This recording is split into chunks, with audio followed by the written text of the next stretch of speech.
Well, hello. This is Doc Martin, the lone journalist for KRAZ TV, with another book review. So there's crickets and there's Corvus Corax in the background here at Avalon Gardens. Well, the book is Dark Carnivals, Modern Horror and the Origins of American Empire by W. Scott Poole, also author of Wasteland.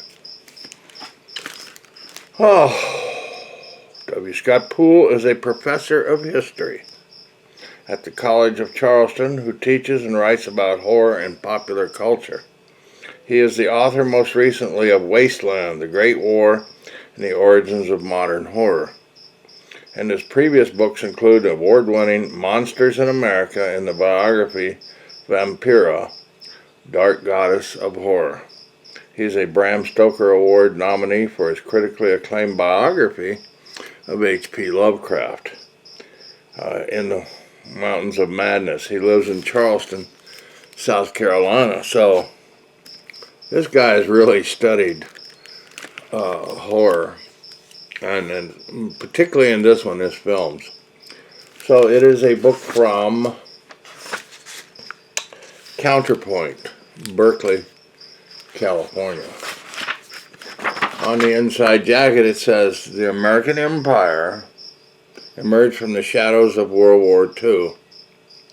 As the nation's influence swept the globe with near impunity, a host of evil forces followed, from racism, exploitation, and military invasion to killer clowns, flying saucers, and monsters born of a fear of the other.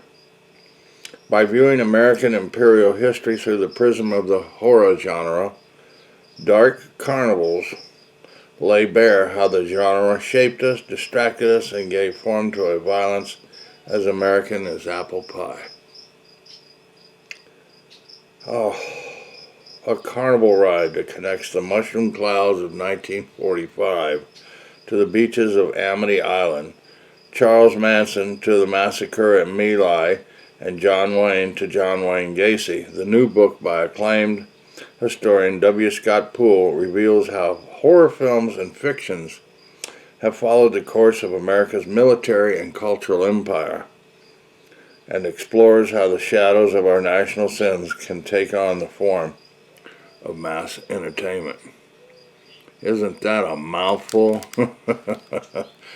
I said the origins of the Great War. Well, the conspiracy that ran in the financial cartel and all that did start about 1890s, 1880s and all that, from Standard Oil through Cecil Rhodes and Rhodesia taking over the South Africa and causing Boer wars, and then manipulating England and all of its people to believe that Germany was a threat 12 years before the war even started.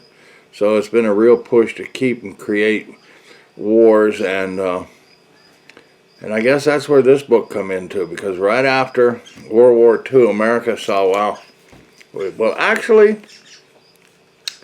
the domination of America in the Philippines and taking over from the Spanish-American War, actually in the 1890s and 98 and beyond, was really what the emphasis of what he's talking about here. So it actually did start before World War I, but then it went into, we didn't really get started and link up that close until after the Federal Reserve came in 1913, and England was pretty confident that they could get American help, bankers and money and big oil. So after that, then we went to World War II. Just the atrocities kept going. But after World War II, and that we had used the bomb, then they became domineering and island hopping and all of that, just to keep going and keep solvent as far as their oil supplies. And they disregarded the screamers, as Milner used to say. We don't care if you're crying and screaming and dying. So anyways, how does it tie in? They started shooting the movies. There was Chainsaw Massacre, Life of the Dead, Resident Evil. All of those represent or show how, now not all horror movies glorified the war and helped validate the reasonings and behind some of them. Some of them were appalled and did show the atrocities and all of that, but it was done in a horror movie. So some horror movies can have you abhor war. That's not a pun either. And the other ones justify and show, well, that's how it works. Just the mighty might of America. But we always had to have a surrogate foe. So we had monsters, people from outer space, bad guys.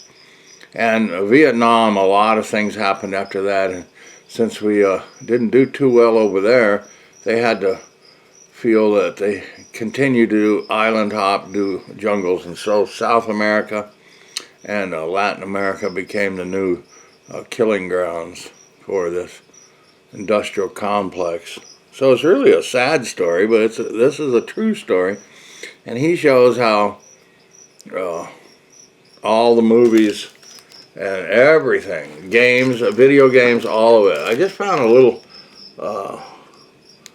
thing here I wanted to write. It says, the dark carnival rolled into the global village in the small hours, and few knew what lay behind the sideshows and blow-offs, the games and the gags. The barkers made it as if the world could be bought for a dime, and they seduced us with partial truth.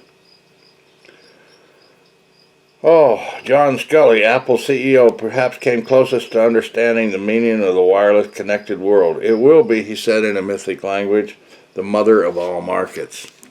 Yeah, look where it got you now. So,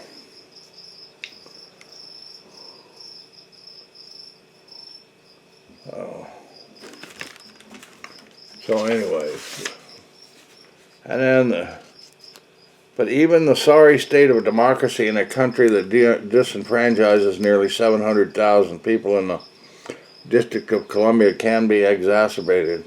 There's no evidence that Russia hacked the election in 2016 or tried the same in 2020.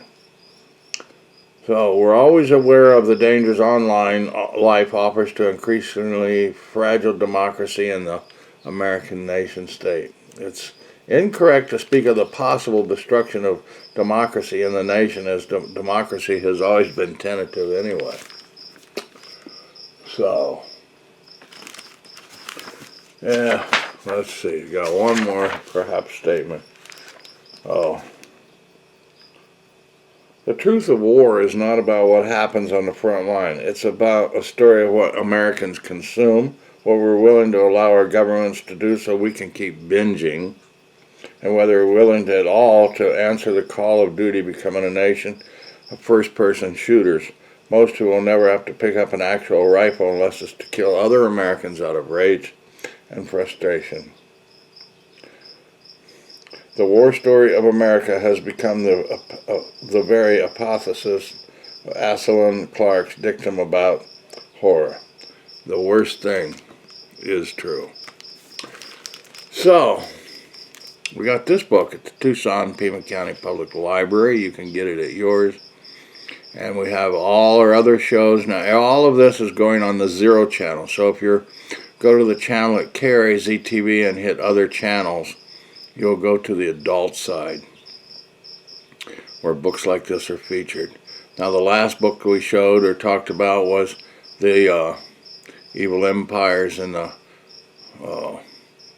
spreading of American dominance and CFRs and Bilderbergers and all of that. And then just before that was the Nazi billionaires, and just before that was the story of the secret elite, Society of the Elect, and how it all came to be through Cecil Rhodes and conspirators. So keep reading, because you're going to learn it, and it does put it all into a killing of the planet. That was the last one that I did. It was an awful book, but it tied it all together.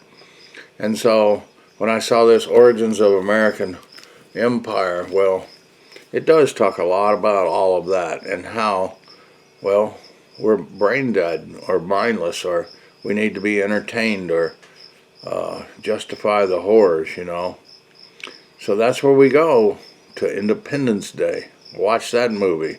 Same thing, validating American victory. Goodbye, and thanks for watching KRAZ TV. Doc Martin,